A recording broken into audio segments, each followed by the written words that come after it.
E aí, professor e professora, você sabe qual é o pressuposto e os 3 princípios que estão envolvidos na abordagem centrada na pessoa? Acompanhe esse vídeo e descubra. E aí, amigo e amiga que acompanha o Vem Professorar, nós estamos nessa série discutindo a obra chamada Facilitação, um jeito de ser, que foi escrita pelo senhor Alexandre Moreno, que é sócio fundador da consultoria Síntese, que é voltada para a educação corporativa. E dentro dessa obra, ele traz para nós a chamada ACP, abordagem centrada na pessoa.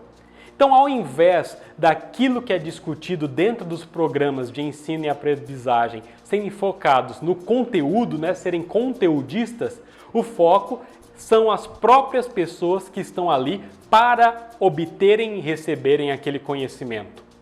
E dentro dessa perspectiva da abordagem centrada na pessoa, ela é baseada em um pressuposto e 3 princípios. O pressuposto dessa chamada ACP é que todos nós temos a chamada tendência atualizante. Tendência atualizante. O que é essa tendência atualizante?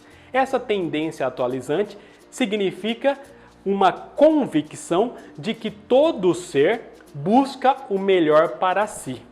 Ou seja, cada pessoa e também tudo que existe no mundo sempre está em constante formação, em atualização.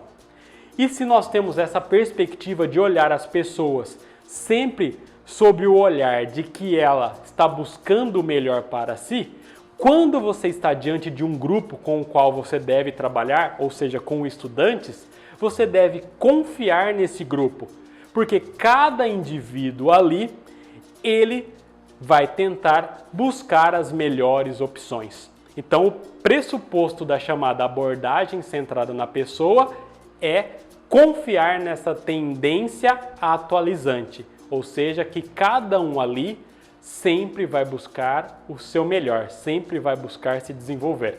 É um ato quase de fé isso, diria eu aqui, e não o professor Alexandre Moreno, E além desse pressuposto, ele tem 3 princípios, a ACP tem 3 princípios.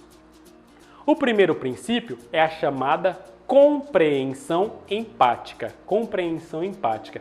Ou seja, a pessoa que está trabalhando com aquele grupo na função de facilitador, porque ele não chama de professor, ele chama de facilitador, ele deve tentar compreender o outro pelo seu próprio olhar, ou seja, tentar captar o contexto daquela pessoa que está dentro daquele grupo para ser treinada. É tentar identificar o olhar que aquela própria pessoa tem.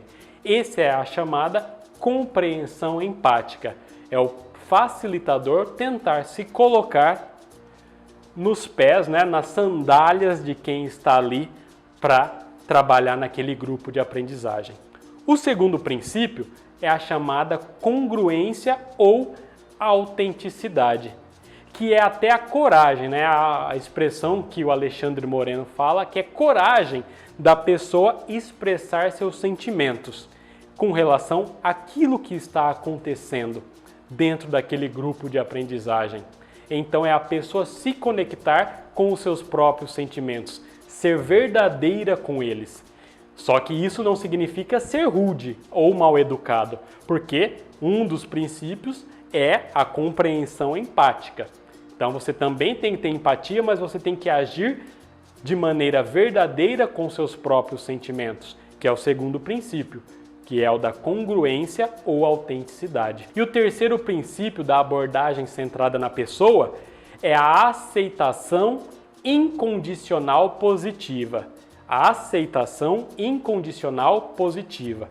Ou seja, no papel de facilitador da aprendizagem daquele grupo, eu tenho que ter a capacidade de entender o que o outro está falando, independentemente do que o outro faz, do que ele pensa, dos seus desejos. Isso não quer dizer aceitar tudo.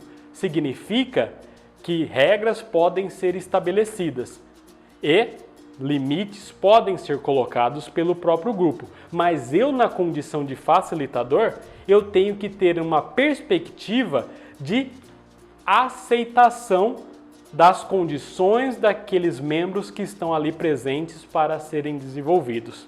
E se eu tenho então todo esse conjunto de princípios envolvidos, eu tenho um ambiente que favorece a formação e a educação das pessoas.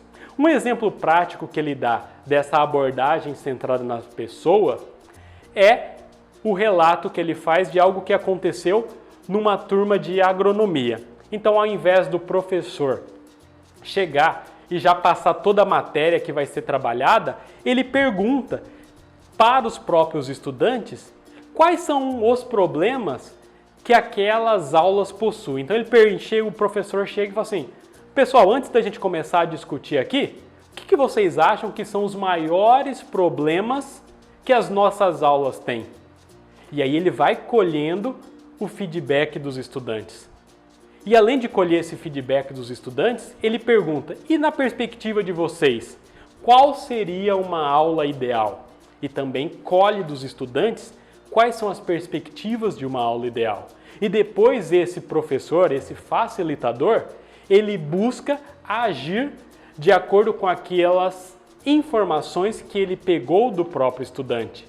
Assim, o estudante ele é parte do processo de ensino e aprendizagem, porque antes do professor chegar e colocar as situações, o próprio professor ou facilitador, ele já levantou com a turma quais são os principais problemas e também quais são as perspectivas de uma aula que para aqueles estudantes seria ideal.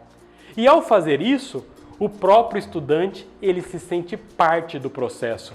E isso gera um grande ganho no ensino e aprendizagem, porque não foi algo imposto. O que foi colocado e a maneira de trabalhar pelo professor e pelo facilitador foi direcionado a partir das perspectivas dos próprios estudantes. Depois que eu li, essa obra Facilitação, um jeito de ser, do Alexandre Moreno, o que na verdade eu fiquei com vontade é de vivenciar uma experiência dessa abordagem centrada na pessoa, para sentir na pele como é que funciona. Eu fiquei curioso de vivenciar e pensar como é que eu posso levar isso para a sala de aula.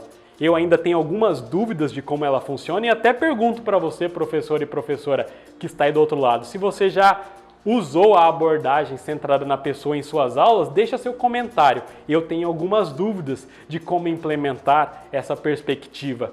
Mas fiquei curioso, fiquei com vontade de, se tiver oportunidade, participar de um grupo de formação de ACP, abordagem centrada na pessoa. E aí, professor e professora, gostou desse vídeo? Já conhecia a ACP? Dá seu like e vamos todos professorar!